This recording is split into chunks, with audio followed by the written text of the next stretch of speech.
Hey everybody, GC13 here. I've got an interesting theory for you today, because this one can either be a conspiracy theory or a reverse conspiracy theory. But we'll get to that later. Belos is the undisputed ruler of the Boiling Isles. Now, I'm a realist. I know he holds that position by virtue of his overwhelming strength as a witch. He never would have been able to take over in the first place without it. But he also has an army of loyal soldiers, and a populace happy to follow his dictates not because they're scared, but because they think it's the right thing to do. That doesn't come from his strength. That comes from his position as the only one who can speak for the Titan.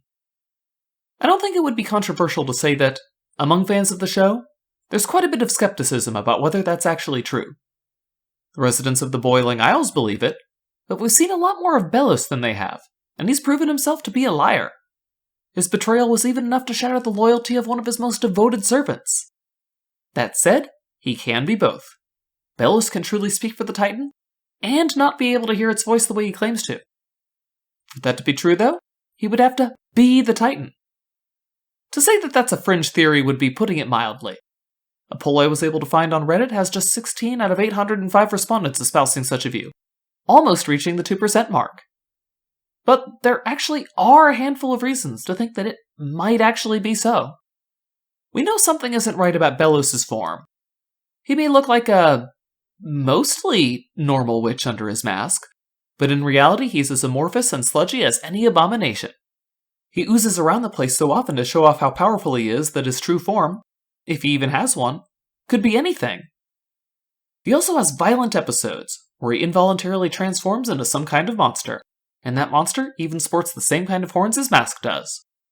You can say the horns on his mask are to pay homage to the Titan, but why does the form he can't control have them? He also has the ability to project his voice into the minds of people a fair distance away from himself. I'm pretty sure that if the Titan were going to talk to anyone these days, this would be how he would do it. And lastly, the massive heart placed very prominently in his throne chamber. I'm actually very curious about this, because it has to be a later addition to the castle. Look at how the pipes stick out everywhere, how haphazardly they break through the brickwork. This room, this castle, they weren't built with that heart in place. But one thing is clear to everyone. It's far too small to be the Titan's actual heart. It's obviously tied to Belos' own heart rate, though. When he gets angry, it speeds up. Maybe it's an emergency life support measure then? If Belos' body really is an abomination, as it seems to be, being controlled by the Titan, we'd even have a use for one more power Belos displayed at the same time as he showed his voice projection. Sight beyond sight. The ability to see things your eyes can't would be quite useful if you had been reduced to a skeleton, and if Belos is the Titan, then he might see all. That's the reverse conspiracy theory. Yes, there's more going on than the public knows, but it's even more acceptable to the public than the official story is. I wish I could say I believed this was all a slam dunk, that the Belos we know is really an abomination being controlled by the will of the Titan. But, like I said, we know Belos is a liar.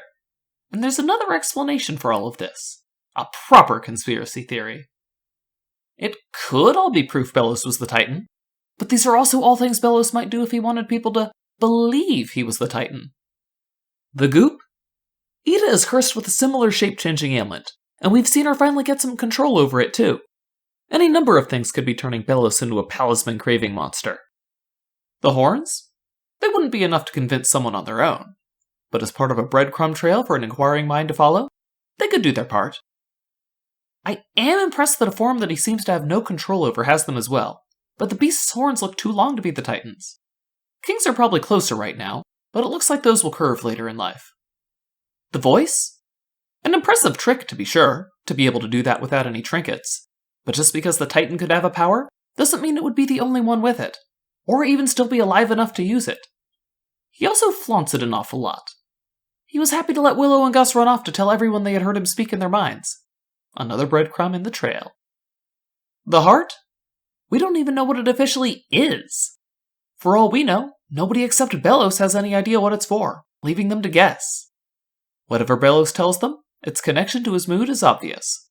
So if there's even an implication that the heart has anything to do with the Titan, there would be only one conclusion that could be drawn. If someone won't believe Belos is a prophet, he may well try to convince them he's a god. Hopefully, though, Belos isn't that addicted to telling untruths.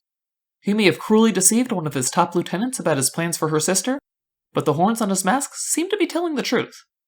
They could be shorter and wider if he wanted them to be, but he chooses to go for a more imposing, less Titan-like look that matches his monster self. What do you guys think? Is Belos the Titan? Is he a liar? Is he just a workaday tyrant trying to rule the world like the rest of us? Let me know down in the comments below. Like the video if you liked it, dislike it if you didn't, and make sure you subscribe to the channel for more cartoon videos.